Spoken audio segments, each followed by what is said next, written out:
Legacy CawBlade deck that I have been tweaking for the last couple of weeks. This is an updated list of what I've been playing recently on Magic Online. After the initial testing, I found there was some issues with resolved artifacts and enchantments that I just couldn't really deal well with.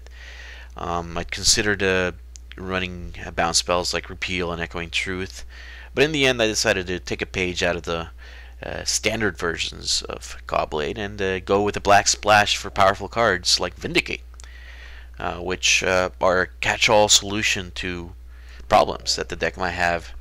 That, of course, led to a slight change in the mana base, where now I'm running full set of Flooded Strands, 3 Polluted Deltas, and then Tundra, Underground Sea, and Scrubland as my duels. And then just some other rearrangement of cards to try to, solve some of the issues I was having.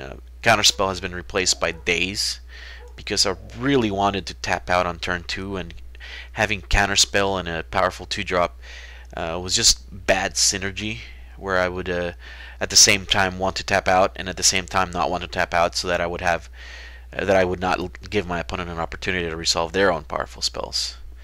The rest of the deck is fairly similar. There's one less Thopter Foundry.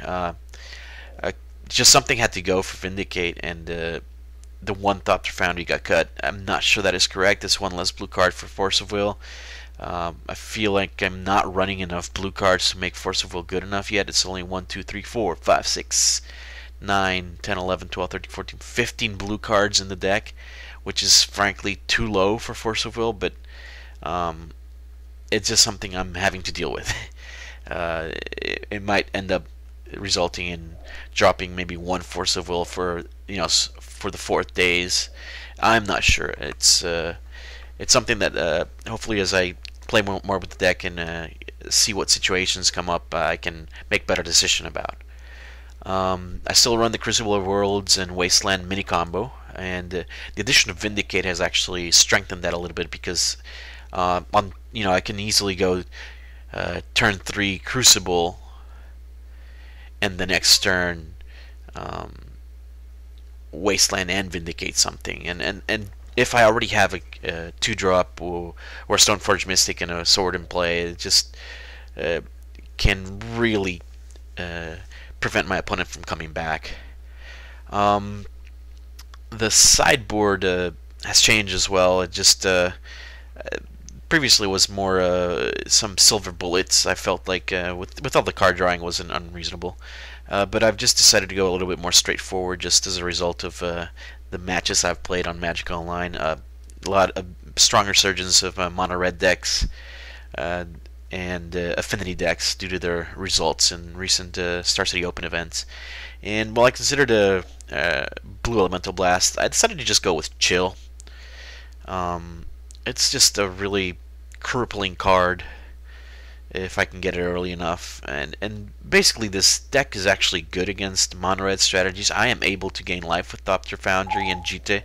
It's just a matter of having enough time, and if I can resolve this early enough, it can buy me the time that I need to resolve one of my life gain spells. Then I'm also running 3 Kataki War's Wage because of the popularity of the new affinity decks, whether it be Ravaged Disciple builds, Tezzeret builds, or even the Mono Brown Infect decks. It's just a strong card, and it's the Mono Brown Kuldotha Forge Master decks are still around as well, and it can be valuable there.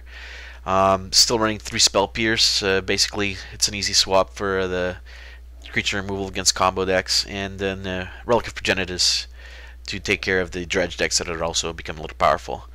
The really only holdouts from the Silver Bullet strategy of my previous incarnation of this deck are the Manriki Gusari and the Baneslayer Angel.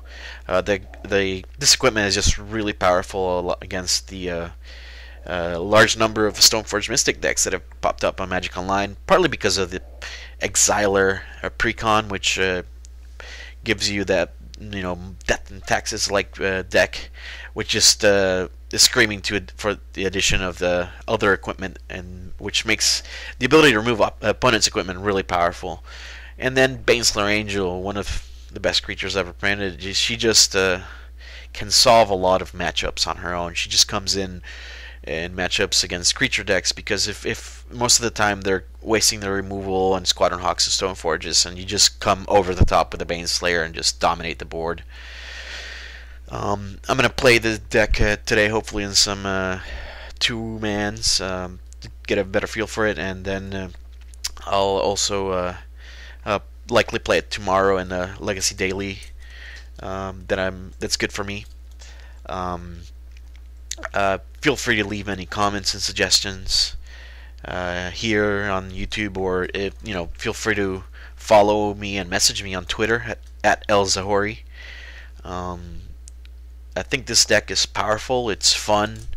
It's a little different from what people are expecting right now. It's just